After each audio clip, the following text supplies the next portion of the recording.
Be one of the emotions today, coming away with no points, but what do you make of the game altogether?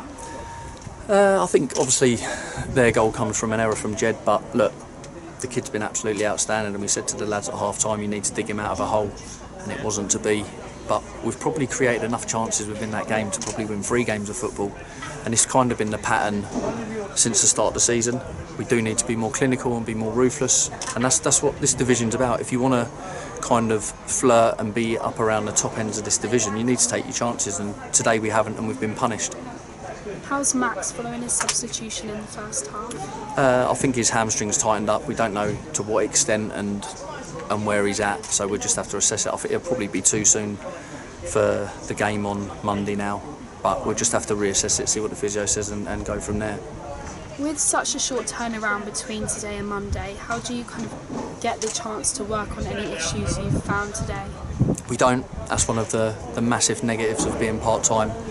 When we do have the midweek games after a weekend, especially if things don't quite go to plan or quite click, that we don't get a chance to work on it. But look, we don't make excuses. We're not a management team that make excuses. The performance levels were good enough today from the group. We've not performed any differently probably to how we've performed in previous games, so it's a huge credit to the lads to keep the performance levels as high as they have. We've been punished. They've probably had 4 chances and scored 3 goals. So we have been punished today, but look, at the end of the day they deserve their win because they've scored 3 goals, we've only scored 1 goal, so you've got to give credit to the opposition as well. We knew it was going to be a difficult place to come here today, but it is frustrating. It'd probably be frustrating for our fans. We appreciate the fans singing all the way to the end. We've just all got to stick together, and we said it to the lads at the end, you have to go away, you have to assess and look at your individual performances, and that's what we have to do collectively. Us as a management team, we have to go away and see how we could have affected the game any different today to try and get the result. But ultimately it was decided in both boxes today, and we probably wasn't good enough, quite good enough in our own box and quite good enough in their box. Is Monday going to be an opportunity to utilise the squad?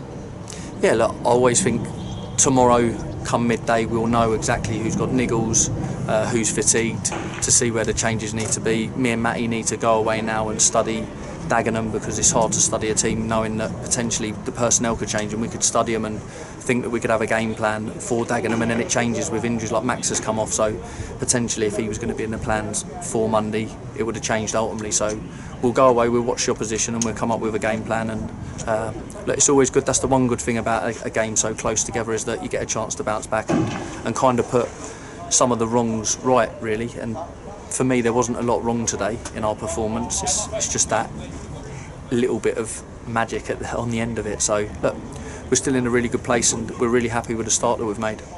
Thank you and good luck for Monday. Thank you, Libby.